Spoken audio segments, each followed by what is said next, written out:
asalaamaaleykum mbokk yi déglu dal leen nag jàmba tey ji li ay di jàmbat ci lu ëpp ci ëttu yëglekaay yi moom mooy ndam lu rëy li nga xam ne suñu gaynde yi daal dinañu koy am démb ci kaw ñi nga xam ne ñoom ñooy waa Gambie ëttu yëglekaay bii di Sud Quotidien nañu démb suñu gaynde yi lañ doon xaar ci ñoom daal dinañu koy def ñoom daal liggéey ba ñu leen santoon def nañu ko ba mu mot sëkk ndaxte ñu ngi ñuy xamal ne benn biu Pape Gueye ak tamit ñaari biu Lamine Camara moom moo tax ba gaynde yi ñoom ñi nekk champion en titre daal di wane seen bopp wane nag ne ñoom daal ni lañ fas yéene wéyee nag ci seen Coupe d'Afrique des Nations ëttu yëglekaay yi kon tey ci di ñëwaat kon ci jongante bu am solo jongante bu rëy bi nga xam ne kon démb réewum Sénégal daal dina koy amal ak ñi nga xam ne ñoom ñooy waa Gambie démb sax daal dina ñuy woon waa Gambie ne nag franchement gaynde yi du seen moroom rax ci dolli ki nga xam ne moom mooy Lamine Camara bii mooy Coupe d'Afrique des Nations bu njëkk bi nga xam ne moom koy amal ak gaynde yi mu daal di ci nag dugal li nga xam ne moom mooy ñaari but ci match bu njëkk bi moom sax ay kàddoom ba culikaay bii di Sud Quotidien moom la daal di taataan ndaxte ginnaaw ba mu rafetloo nag nii nga xam ne noonu la match bu njëkk bi daal di tëddee moom daal dinay sant yàlla daal di ci teg di xamle ne nag fu mu nekk ni kontaan na ndaxte dafa bokk terrain bi ak ay joueurs yu mag yu mel ni Sadio Mané ak Kalidou Koulibaly ay joueurs yoo xam ne dañoo am expérience te it dañu ko daal di tàggat won ko nag naka la ñuy doxalee ci match bi nee na dafa daal di topp seeni conseil loolu moom moo tax ba tey ji nag mu daal di wone boppam tey ji mu daal di def tamit mëninam moom moomu di Lamine Camara culikaay bi di enquête daal di gis ne démb dafa phénoménal maanaam daal démb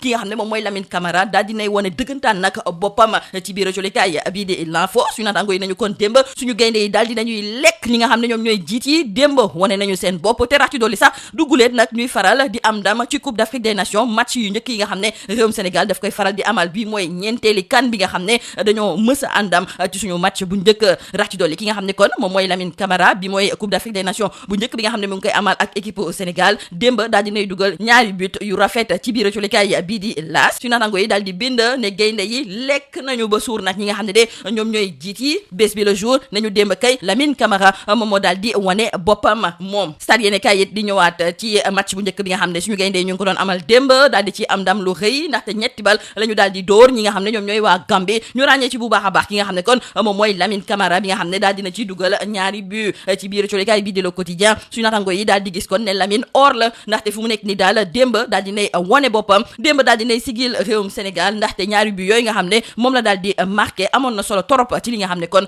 moom mooy jongante bi ñu desandi ak colikaay bi di Le Quotidien ndaxte ma ngay ñëwaat ci ay mbirum Karim Meïssa Wade moom nga xam ne kii di Thierno Alassane Sall daf koy jiiñ ne dafa am ñaari nationalité benn bu Sénégal ak beneen bu réewum France julikaay bi di Le Quotidien ma ngay dëggal li ni mel ndaxte nee na Karim Meïssa Wade ñaari nationalité la am barke de moo Ndiaye na daal di renouveler passeport u réewum France te loolu nag su fekkente ne kii nga xam ne moom mooy Thierno Alassane Sall daf cay teg ay gëtam kon koy war naa déposer nag ab recours foofu nga xam ne moom mooy ca conseil constitutionnel loolu kon di firndeel ne suñu may tuulee Karim Meïssa Wade du bokk ci wàllu élection yi nga xam ne moom la ñu dëgmal su fekkente ne sax ñi nga xam ne ñoom ñooy waa conseil constitutionnel dàquñu recours ki nga xam ne de moom mooy Thierno Alassane Sall ndax kii it nga xam ne moom mooy Ousmane Sonko war naa bokk ci wàllu élection yi nga xam ne moom la ñu dëgmal bu ñu sukkandikoo ci biir colikaay bii di yor bi ci kaddu yi professeur de droit yi di Sidi Alpha Ndiaye ak tamit Mamadou Salif Sané Ousmane Sonko kay war naa mun a bokk ci wàllu élection yi nga xam ne moom la ñu dëgmal ndaxte ñoom nee nañu nag tey jii fi nga xam ne foofu le conseil constitutionnel daal di sukkandiku ngir gantal nag candidature Ousmane Sonko teguwul ci lenn ñaari professeurs yi di wone lu tax ñoom ñu gëm ne kii di Ousmane Sonko war naa mun a bokk ci biir élection yi ak tamit lii nga xam ne moom la waa conseil constitutionnel daal di fësal ne loolu teguwul ci dara ba léegi ci wàllu élection présidentielle yooyu nga xam ne moom la ñu dëgmal am na ci lu tolloog ñeent fukk ak benn candidat yoo xam ne it ñoom dañu leen a gantal ne duñu bokk ci wàllu élection yooyu ñooñu de démb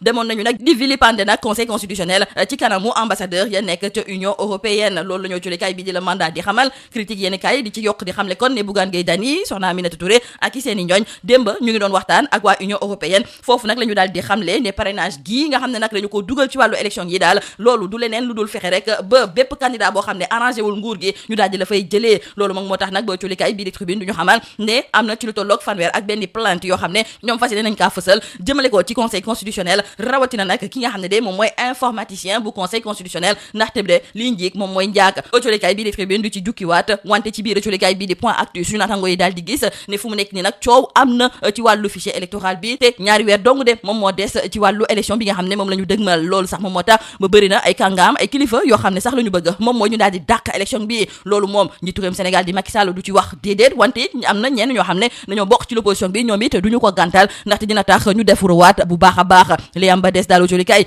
bii di point actu mi ngi ñuy xamal ne ku ci mel ni Alioune Tine bu Afrikajom Center ak ñeneen ñoo xam ne dañoo bokk ci société civile ñoom sax fi mu nekk ni la ñu bëgg moom mooy ñu daal di taxawalaat beneen dialogue képp koo xam ne da nga ngànk lépp lu jublu ci wàllu politique ñu daal di toogaat waxtaan ngir daal di indi ay saafara ci jafe-jafe yooyu nga xam ne ñu ngi koy nemmeeku sukkandiku ci li jublu ci wàllu élection yi ñu dëgmal lii moo nekkoon mbokk jullikat yi li gën a fës ci biir jullikat yi ñu leen di ñaanal njeex ci lu bës ak ñoom